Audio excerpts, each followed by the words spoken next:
মাটি দিতে যাইয়া যখন আমি মাটিগুলা দিতেছি আর মনে মনে ভাবতেছি আমার আব্বার তো আমি আর জিন্দেগিতে দেখতে পারবো না।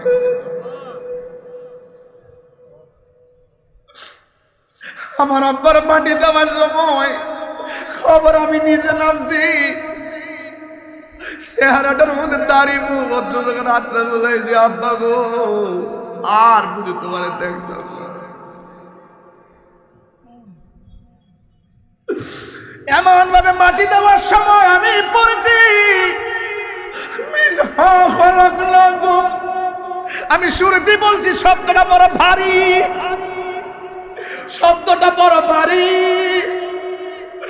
আল্লাহ এত মায়া দিয়ে বানাইছে গো,